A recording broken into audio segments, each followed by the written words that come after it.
6절부터 8절까지 있는 말씀입니다. 신약성경 256페이지입니다. 로마서 12장 6절부터 8절까지 있는 말씀 봉독하겠습니다. 우리에게 주신 은혜대로 받은 은사가 각각 다르니 혹 예언이면 믿음의 분수대로, 혹 섬기는 일이면 섬기는 일로, 혹 가르치는 자면 가르치는 일로, 혹 권위하는 자는 권위하는 일로, 구제하는 자는 성실함으로, 다스리는 자는 부지런함으로, 긍휼을 베푸는 자는 즐거움으로 할 것이니라. 신앙생활의 근본적인 자세와 원리는 무엇인가 하는 부분을 다루고 있습니다. 그것은 하나님의 뜻을 따라서 순종하는 생활이라 이렇게 얘기를 하고, 하나님의 뜻이 무엇이냐 할 때는 선하고 온전하고 하나님이 기뻐하시는 것이 그 뜻입니다. 그래서 신앙생활이라는 것은 윤리적으로나 도덕적으로 가치를 따지기 이전에 하나님이 하라 그러는 걸 하고 하나님이 하지 말라는 것을 안 하는 유일한 권위 아래의 순종이라 그렇게 말씀을 드렸습니다. 그리고 그 순종의 내용들은 다 희생적인 것이었습니다. 12장 1절 보시면, 그러므로 형제들아 내가 하나님의 모든 자비하심으로 너희를 권하노니 너희 몸을 하나님이 기뻐하시는 거룩한 산 제사로 드리라 하는 부분으로 12장을 열었습니다. 이 순종과 희생이라는 것이야말로 모든 기독교인들이 가져야 하는 그 신앙생활의 유일한 법칙입니다. 이것은 좀 더 우리가 이해하기 좋게 3절에서 5절로 와서는 겸손과 협동이라는 것으로 좀 더 분명하게 초점이 모아집니다. 내가 가진 책임, 사명, 직분이 어떤 의미에서 유일한 것이라고 해서 상대방보다 잘났다는 것은 아닙니다. 우월하다는 개념이 아니고, 내가 아니면 아무도 그 일을 대신할 수 없다는 책임과 자랑으로 가야 할 것입니다. 경쟁하는 자랑이 아니라 감사하는 자랑으로 가야 맞습니다. 그리고 그래봤자 우리가 전체 중에 부분이고, 상대방과 합심해서 힘을 합쳐서야 그리스도의 법을 성취할 수 있다는 것을 깨닫는 마음이 중요해서 거기 한 몸에 많은 지체를 가졌다 하는 대목이 강조된 것을 우리가 이미 살펴보았었습니다. 그래서 이런 것들을 우리 실천적인 신앙생활 속에서 제대로 실행을 하려고 보면 조금 더 구체적인 그 이해가 필요합니다. 순종과 희생이었고 겸손과 협동이었던 이것은 좀 더 구체적으로 오늘 정직과 성실이라는 그런 개념으로 이제 우리에게 제시됩니다. 왜 정직과 성실이라고 그것이 핵심적인 원리가 제시되는가 하는 것은 거기 나타난 오늘 6절에서 8절까지에 나타난 예들을 보시면 자명해집니다. 이것들을 성경이 소개하고 있는 것은 어떤 일을 어떻게 하는가 하는 기술을 가르치기 위함이 아니고, 이것들을 통하여 분명히 하려는 성도들의 신앙생활의 대원칙들, 유일한 법칙들에 대한 분명한 이해를 위하여 도입된 것이기 때문에 여기에 있는 그 설명들이 그 직분에 대한 전체 설명은 아닙니다. 그러나 이 핵심되는 원리들에 대하여는 아주 좋은 이해가 될 것입니다. 첫 번째는 이겁니다. 예언이면 믿음의 분수대로 하라 하는 것입니다. 예언이란 앞날을 미리 말하는 것입니다. 굉장히 놀라운 것이죠. 인간의 한계를 초월한 어떤 직분입니다. 그래서 이 예언을 하게 되면 다른 것에서도 권위를 가지려는 유혹에 빠지기가 쉬워지는 것입니다. 내가 어떤 특별한 하나님 앞으로의 은사를 받았다고 해서 그것이 내가 남다르다는 증명은 아닌 것입니다. 그것이 믿음의 분수대로 하라는 것입니다. 예언을 하면, 예언을 받았으면 그 예언의 내용과 목적으로만 자신의 역할을 국한시켜야지, 내가 한 예언이 맞았으니 모든 문제에서 나한테 상의를 해라 라고 설 수는 없는 것입니다. 그래서 누가 특별한 재능을 가지고 하나님 앞에 은사를 받고 사람 앞에 대접받는 일을 하는 것을 그걸 시기하거나 탐내거나 그 소망해서는 안 됩니다. 각자에게 준 하나님의 직분이 있고 그것은 다 소중하다는 것을 잊지 않아야 됩니다. 여러분은 그 유명하다는 그 성직자들을 만나거나 또 용하다는 어떤 무슨 기술자를 만났을 때 이런 일들을 자주 보실 것입니다. 병을 고치기도 하고 무슨 방언의 은사를 베풀기도 하고 하는 사람들이 있는데 실제로는 방언을 그 사람이 나눠주는 것이 아니고 그 사람이 치유를 그 사람이 나눠주는 것이 아닙니다. 하나님이 그에게 맡긴 것입니다. 그런데도 마치 자신이 무슨 다른 인간들과는 이 종류가 다르고 근본이 다른 것 같이 구는 사람은 얼마든지 보는데 그 대표적인 증거가 무례하게 구는 것입니다. 저와 같이 공부를 한 친구 목사님 한 분은 개척교회를 하고 나서 크게 깨달은 바가 있었습니다. 자신이 얼마나 그 부족하고 연약한가를 깨닫고 자기도 뭘 하나 갖고 있다고 생각했다가 그게 아니라는 걸 깨닫고 이제 유명한 분들을 비평할 게 아니라 가서 배워야겠다 생각해서 유명한 어떤 목사님의 그 산상 부흥회를 쫓아갔었답니다. 이렇게 뭐 몇천 명이 모였는데 방언을 가르치더래요. 따라하라고. 그러고 나더니 아직도 방언 못한 것들 손들어봐 그러더래요. 그래서 손을 들었대요. 따라오라 그러더래요. 그 따로 이제 그 지진 아들을 위한 특별 방에 이제 그래도 한 100여 명쯤 들어가서 이제 또 이렇게 특별 과외를 받은 거죠. 또 대부분 하더래요. 그러더니 아직도 방언 못하는 년놈들은 손 들어봐 이렇게 나오더래요. 손 들고 욕 직사게 먹고 집회 내내 두 손 들고 있다가 내려왔대요. 겸손한 친구죠. 저 같으면 벌써 쌍 하고 내려왔을 텐데 아예 가지도 않았겠지만 왜 그런 일이 나온다고요? 자기가 어떤 은사를 하나 가지고 있는 것으로 인하여 종족이 다르다고 생각을 한다고요. 맡은 일 외의 것에 대해서는 우리는 사실 실력이 없습니다. 섬기는 일이면 섬기는 일로입니다. 여기서 섬기는 일이라는 것은 주로 목사를 지칭하는 것입니다. 목사의 직분을. 목사가 하는 일을 목회를 한다 그렇게도 얘기하지만 사실 이 성경적인 표현을 하자면 교회를 섬긴다라고 씁니다. 교회를 섬기거나 성도를 섬기거나 혹은 주님을 섬기는 일이라 그럽니다. 섬기는 건 분명히 아랫사람이 윗사람을 모시는 것입니다.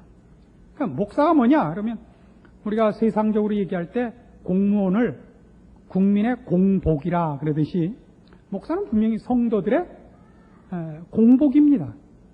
그래서 복은 복복자는 물론 아닙니다. 종복자입니다. 그래서 요새 웃기는 일들이 가끔 있죠. 이제 보통 목사를 하나님의 종이라 그럽니다. 하나님의 종이라 그럴 때 하나님에게만 종이고 그리고 다른 일반 성도들에 대해서는 왕이고 이런 의미가 아닙니다. 이 종은 하나님이 성도들을 위하여 성도들의 종으로 보낸 사람입니다. 그런데 그렇게 안 돼 있어요. 종들이 권세가 셉니다. 그래서 웃기는 표현이 있죠. 목사를 호칭하는 표현 중에 우리 종님을 그게 무슨 말도 안 되는 개 새끼입니다. 개는 개님 이러지 않습니다. 그렇지 않습니까? 종은 놈이 맞지 종에는 님이 안 맞습니다. 근데 어떻게 되다 보니까 목사가 굉장한 그 권세자가 되고 말았습니다. 그가 맡은 일이 중요한 것은 사실입니다. 무슨 종님이라든가 무슨 세상식으로 이렇게 불러 각하 그럼 웃기죠. 각하 이거는 우리한테는 어울리지 않는 것입니다. 섬기는 자는 섬기는 일로 그의 일을 수행해야 됩니다. 다른 대접으로는 아니며 다른 권세로도 아닙니다. 그가 가진 권세는 주께서 성도들을 복되게 하기 위하여 그 직분을 수행케 하기 위한 필요로 준 권세지 자신을 증명하고 자신을 높이라고 준 권세가 아닙니다. 그렇지 않습니까? 군에서도 별을 달면 정확히는 모릅니다만 36가지 특권이 생긴다 그럽니다. 뭐 셔복 받겠습니까마는 굉장히 많은 특권이 생기죠. 그래서 보통 다 별을 다는 것을 그 하나의 큰 출세로 이렇게 다 하죠. 스타가 되는 겁니다, 정말. 연예인들도 스타가 됐다 그러고 뭐 다른 무슨 일에도 장군이 됐다는 식으로 그 사람의 영광된 그 지위를 말합니다. 그 권세는 다 뭐 때문에 있는지 아십니까? 그가 맡은 직책이 워낙 어렵기 때문에 그 직책을 감당케 하기 위하여 준 권세들입니다. 자신을 위한 권세가 아닙니다. 이런 일들을 실패하면 안 됩니다. 그래서 지금 우리는 정직과 성실을 다루고 있는 것입니다. 그래서 이런 것들이야말로 무슨 목사를 비평하라고 지금 우리가 확인하는 것이 아니라 우리가 맡은 성도로서의 직분을 수행하는 일에 우리가 조금만 실수하면 어떻게 자만심에 빠지게 되며 우월감에 빠지게 되어 자신의 일의 정당한 내용과 그 한계를 무너뜨리게 되는가를 우리에게 경고하는 것입니다. 가르치는 자는 가르치는 일로 해야 됩니다. 가르치는 자는 신경질로 하지 않습니다.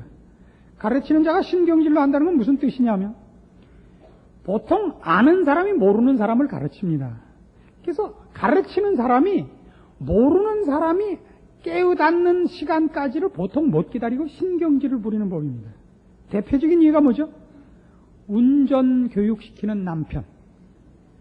그죠? 동생 수학 가르치는 형. 얼마나 지랄을 떨어요. 왜 지랄을 떨죠? 난 안 그런데 넌 왜 그러냐 이거예요. 그러나 교사의 훌륭함은 피교육자를 완성시키는 데 있지 난 똑똑한데 네가 미련해서 못 배우는 거야 라고 신경질을 부려가지고 피교육자가 제대로 배우지 못한 것은 내 탓이 아니다 라고 반증하는 데 있지 않습니다. 제자들이 예수님께 이렇게 물은 적이 있죠. 다른 사람들을 용서할 때 몇 번이나 용서하면 됩니까? 7번이면 되겠습니까? 많이 양보하고 한 질문이었습니다. 그래서 주님이 뭐라 그랬죠? 70번씩 7번이라도 해랍니다. 70번씩 7번이라도. 우리가 누구를 가르칠 때 어디까지 가르쳐야 되죠? 상대방이 알아먹을 때까지 가르쳐야 됩니다. 교사란 똑똑한 사람이 하는 것이 아니라 그런 의미에서 사랑과 자비의 마음을 가진 자만이 할 자격이 있는지도 모릅니다. 권위하는 자는 권위하는 일로 하게 되어 있습니다. 그래서 권위한다는 것은 신앙의 실천적인 의무를 권고하는 자를 말합니다. 지금 직분으로 얘기하면 권사들입니다. 이 권사의 직분은 아주 중요한 직분입니다. 그런데 권위하는 자는 권위하는 일로 해야 됩니다. 그들을 실천적인 의무를 권고하려면 그것을 하도록 동기부여를 해야 됩니다. 감동시켜야 됩니다. 모범을 보이는 것 외에 사람은 감동하지 않습니다. 사람은 누가 무엇을 시킬 때 시키면 꼭 그렇게 묻습니다. 당신은? 이렇게 묻는 겁니다. 자기가 하지 않은 일을 시키는데 하는 사람은 아무도 없습니다. 아무도 그 영향을 받지 않습니다. 그래서 권사는 몸으로 때워야 됩니다. 말과 비평으로 하지 않습니다. 그래서 권사는 나이 먹은 이를 뽑는 것입니다. 상대방을 이해하고 오래 견딜 수 있고 어떻게 해야 사람이 항복하며 변하는지를 알기 때문입니다. 젊었을 때는 알아들으면 고칠 거라고 생각해요. 몰라서 안 한다고 생각합니다. 그렇지 않습니다. 사람은 몰라서 안 하고 그 다음엔 하기 싫어서 알기를 회피하고 할 수 없이 알게 되면 알아도 핑계대고 안 하고 핑계댈 게 없으면 핑계댈 게 없다는 것 때문에 자존심 상한다 그래서 안 하는 게 인간입니다. 사람은 선하지 않습니다. 거룩한 일을 하지 않습니다. 그것을 하게 만드는 것은 하나님의 은혜입니다. 그 은혜를 베푸는 일에 맡은 직분을 수행하는 일에 있어서 비평과 명분은 자리 잡을 자리가 없습니다. 구제하는 자는 성실함으로 하도록 되어 있습니다. 그래서 구제하는 일은 초대교회 집사들을 뽑은 이유가 여기에 있습니다. 집사가 맡은 임무입니다. 무엇을 나누어 주는 것입니다. 이 구제하는 일은 성실함으로 하라고 되어 있는데 여기서 성실하다는 것은 온전하게 한다는 뜻입니다. 온전하게, 불구가 아니게. 다른 말로 해서 정직하고 공평하게 하는 것을 말합니다. 구제는 잘못하면 개인적인 이해관계가 거기에 개입되기 쉽습니다. 마음에 드는 사람을 주고 마음에 안 드는 사람에게는 도움을 안 줄 수 있습니다. 그러나 구제란 상대방이 이 구제를 받을 만한 가치가 있느냐 없느냐로 결정하는 것이 아니라 불쌍한 사람 우선으로 줘야 됩니다. 그러니까 교회에서 개척교회를 돕는다. 어려운 무슨 소년소녀 가장을 돕는다 그러면 가서 보고 도와줄 만한 가치가 있는가를 따지면 안 됩니다. 도와줄 만한 가치라는 기준은 도와주지 않으면 안 되겠는가, 어느 만큼 안 되겠는가가 기준이지 도와주면 그 열매가 나타날 것이냐 안 나타날 것이냐는 기준이 아닙니다. 도와줘서 그 사람이 자립하고 성공할 가치가 있고 가능성이 있는 사람을 도와주는 것은 구제라 그러지 않고 투자라 그럽니다. 교회나 성도들이 구제를 하는 것은 가치가 있느냐 없느냐가 아니라 그 사람이 불쌍하냐 안 불쌍하냐입니다. 그 사람이 지금 배를 골고 있느냐 안 골고 있느냐이지 그가 이걸 고침을 받고 나서 어떻게 될 것이냐는 아닙니다.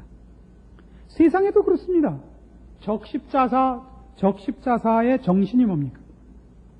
아군과 적군을 가리지 않고 다친 사람은 고쳐주는 것이 의사의 본분입니다. 적군을 치료해 준다는 것은 얼마나 미련한 짓입니까? 그가 건강한 몸으로 돌아가면 우리의 위협이 될 텐데, 그러나 그걸 따지지 않는 것이 의사의 기본적인 정신이요 자세 아닙니까? 성도들의 구제도 마찬가지입니다. 불쌍하면 도와주십시오. 그 이외의 것으로 기준을 삼지 않습니다. 다스리는 자는 부지런함으로 하라 그럽니다. 그래서 다스리는 자는 국가적으로 얘기하면 위정자들이요, 사회의 리더들이요, 교회에서는 장로들을 말합니다. 다스리는 자들이 부지런하라 하는 이 부지런함이란 간절함으로 말미암는 서두름입니다. 마치 연애하는 사람이 가지는 목마른 열심을 말하는 것입니다. 다스리는 자가 부지런하기는 참 어렵습니다. 우리나라는 지방자치제가 아니라 중앙집권제로 우리나라 건국 이래 이 민주주의로 1945년에 해방될 때까지 쭉 그런 중앙집권제 아래서 커왔기 때문에 민도가 낮습니다. 그 민도가 낮은 것 중에 하나가 윗사람이 잘하느냐 잘못하느냐에 대한 항거와 저항과 이런 비평의식이 없습니다. 족속이 다르다고 생각하고 순종을 하죠. 그 다스리는 자들도 아무리 저 지방 구석에 가 있어도 자기가 다스리고 책임 맡아야 할 백성이 관심이 아니고 제1차 관심은 저기 한양에 있는 임금입니다.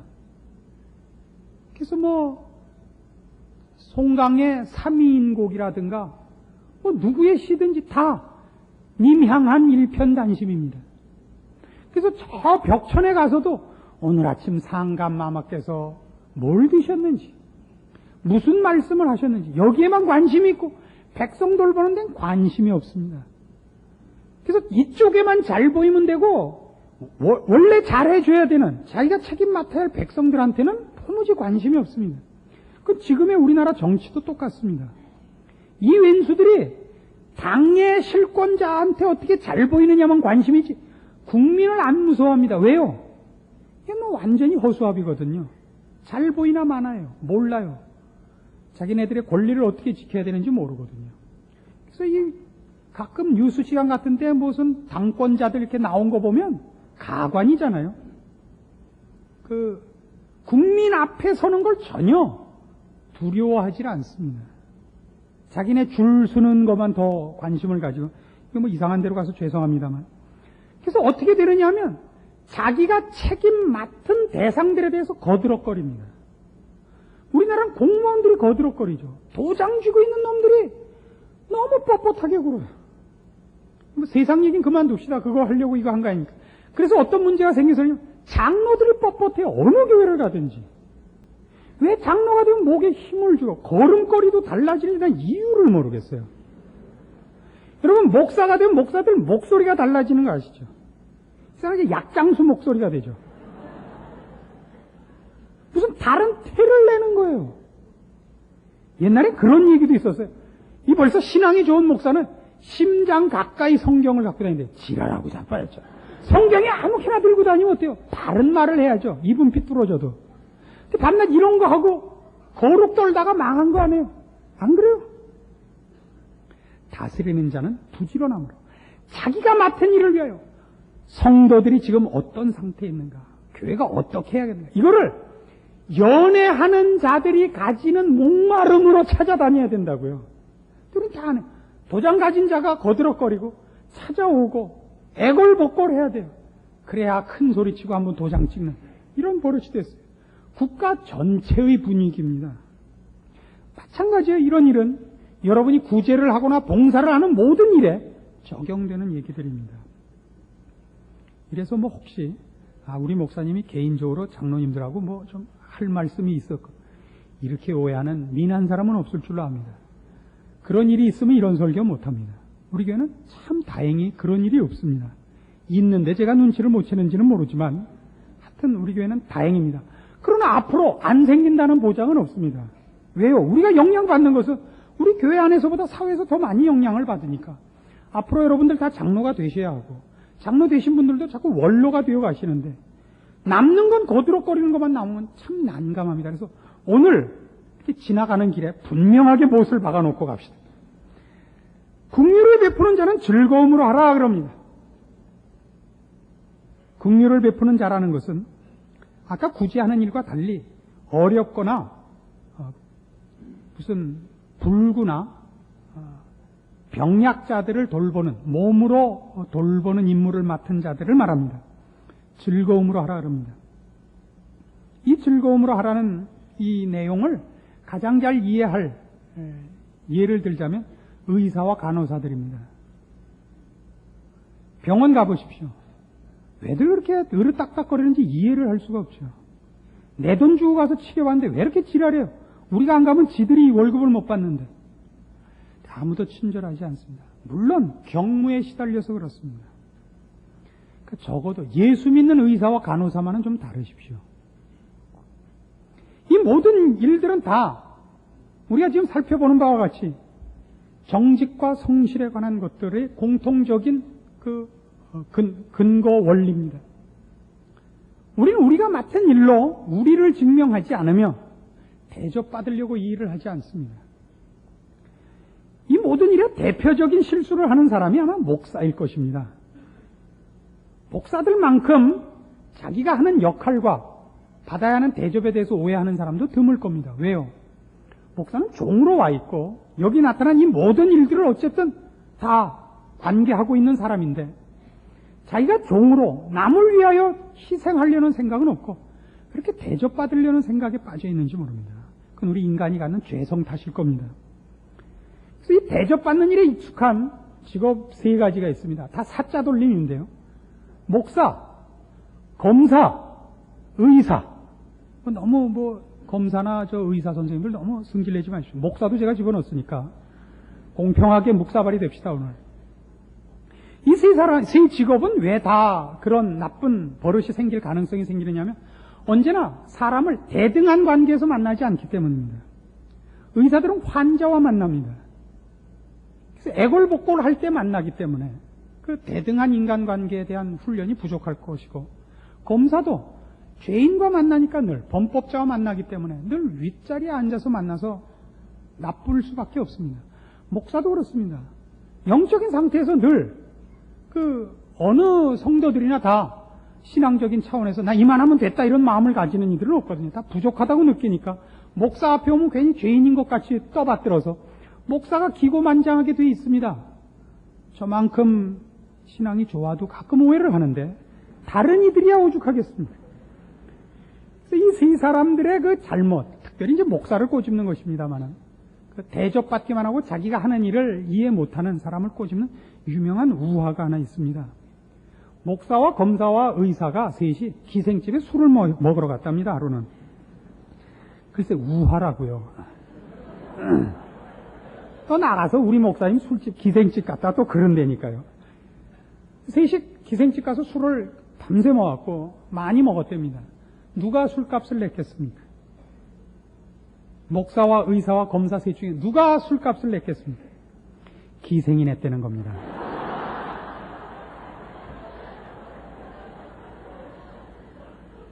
전 이 얘기를 늘 잊지 않고 있습니다. 왜 대접을 받는지를 모르는 것입니다. 성도들은 사회에 나가면 예수 믿는다 그러면 놀림만 받는 것이 아닙니다. 은근한 기대를 받고 있습니다. 그래서 남에게 할 수 없는 얘기가 있을 때는 예수 믿는 사람을 찾아오는 법입니다. 여러분 회사에서나 여러분 친척들 앞에서 그렇지 않습니까? 남한테 할 수 없는 얘기를 예수 믿는 사람한테 옵니다. 그리고 다르게 기대를 합니다. 그것이 왜 생겼는지를 성도들이 모르고 있습니다. 우리나라는 1000만 명이나 되는 신자를 갖고 있습니다. 그러나 우리나라는 급속히 부패해가고 있습니다. 요즘은 텔레비를 보기가 겁이 납니다. 텔레비 딱 2번 보는데요. 하나는 동물의 세계, 또 하나는 스포츠 뉴스. 그 외엔 볼 수가 없습니다. 부패하고 있기 때문입니다. 성적인 문란과 쾌락을 뒤쫓는 오락과 폭력이 난무하고 있습니다. 그 시대의 문화를 알려면 그 시대의 영화를 보라 그럽니다. 영화의 주제가 다 뭡니까? 불륜입니다. 그렇죠? 요즘은 청소년들을 대상으로 하는 드라마들도 다 TV 드라마를 보면 젊은 애새끼들이 다 혼자 살아요. 부모들은 어디다가 갖다 죽였는지. 그래서 우리 애들도 그래요. 자기 고등학교만 졸업하면 오피스텔에서 살겠대요. 이런 아가리를 찢어 죽일. 이 굉장히 큰 영향을 미칩니다. 굉장히 큰 영향을 미친다고요. 여러분 애가 그러거든. 야, 목사님 이럴 때는 아가리를 찢어 넣으라 그랬다. 꼬맬 때는 국방색실로 꼬매십시오. 우리는 아무도 신자답게 지금 살고 있지 않습니다. 왜 안 하느냐 하면요. 이 정당한 신자의 생활을 해나가는 데 대한 보상이 없기 때문입니다. 재지도 못하게 하고 세상 사람들한테 보상도 못 받습니다. 누가 하겠습니까? 아무도 안 합니다. 다시 한번 생각해 보십시오. 억울하고 더러워서 못하겠다라는데 억울하고 더러운 얘기 하나 합시다. 예수님은 우리를 지으신 창조주 하나님입니다. 창조주가 피조물을 구원하기 위하여 죄 지은 피조물들을 위하여 죽으러 오셨습니다. 그 예수를 피조물들이 창조주를 못 박아 죽이는 겁니다. 모욕과 고통 속에. 예수님은 억울해하시지 않습니다. 예수님은 자신이 매달려 죽을 십자가를 자기가 메고 가는 겁니다. 이걸 안 하면 안 됩니다. 우린 모두 이렇게 얘기합니다. 십자가에 죽는 건 하겠다 그래요. 하지만 가는 동안만은 편하게 모셔달라 이거예요. 아니요. 여러분이 짐을 지고 가서 매달려 죽어야 됩니다. 이걸 못하는 한 여러분 이걸 쉽게 할 수 있으리라고 기대하지는 않습니다만 이걸 못하는 한 여러분은 신앙 문제에 대해서 이별지 마십시오. 그래서 속으로 죄스러워해야 됩니다. 누가 딴 사람이 한 실수 안 한 것 같고 난 저러진 않아. 이게 신자된 표가 아닙니다. 난 최소한 도둑질은 안 해. 난 위선은 안 해. 이게 신앙의 표가 아닙니다. 난 사기는 안 쳐. 이게 아닙니다. 여러분은 십자가를 지시고 죽으러 가셔야 됩니다. 여러분에게 맡겨진 일을 하셔야 됩니다. 남이 어떻게 하고 남이 조그만 일 하고 어떻게 대접받는가? 남이 어떻게 자기 일 도망가고 있는 그 얘기하지 마시고 여러분 일을 하고 있는지 안 하고 있는지 물어보셔야 됩니다. 이걸 안 하고 있는 한 여러분은 사기꾼입니다. 오늘날 한국 교회에 대해서 제가 분명하게 하나 도전하고 싶은 얘기는 이겁니다. 모든 교회가 성도들을 이렇게 가르쳐야 됩니다. 이런 식으로 가르치면 그 무서워라. 그래서 편안한 얘기해 주는 대로 도망갈 교회가 있다는 데 문제가 있습니다. 어떤 데 가면 여러분을 하나도 불편하지 않게 하고 잘합니다. 저 헌금만 내면 만사오케입니다. 요 따로 얘기하는 사기꾼들이 있습니다. 헌금 내는 것과 신앙과는 거의 관계가 없습니다. 신앙은 살면서 증명하셔야 됩니다. 무엇으로 때우지 못합니다. 여러분을 협박하려고 하는 것이 아니고 여러분의 복을 위하여 하나님의 모든 자비하심으로 권고한 하나님의 말씀에 대한 증거입니다. 그래서 이 길을 걸으십시오. 여러분은 이제껏 여러분이 이 인생을 살아오면서 누렸던 어떤 행복과 어떤 자랑과 어떤 보람과도 바꿀 수 없는 기적과 감사의 인생을 살게 되실 것입니다. 하나님이 여러분과 함께 하실 것이요. 여러분이 서 계신 것에 하나님이 함께 하사 거기 생명과 경건과 기적에 속한 열매가 맺히는 것을 여러분 친히 체험하실 겁니다. 이 일만은 남에게 뺏기지 마시고 남에게 뒤처지지 마십시오. 주 앞에 서는 날 충성된 종이라는 칭찬을 받으십시오. 기도하십시오. 하나님 아버지 은혜를 감사합니다. 하나님께서 우리를 그 자녀 삼으시고 우리와 함께 일하시기를 기뻐하십니다. 우리로 지혜롭게 하시옵소서.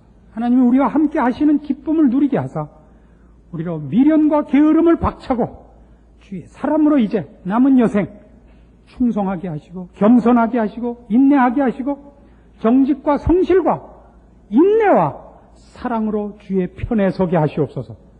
예수님의 이름으로 기도합니다. 아멘.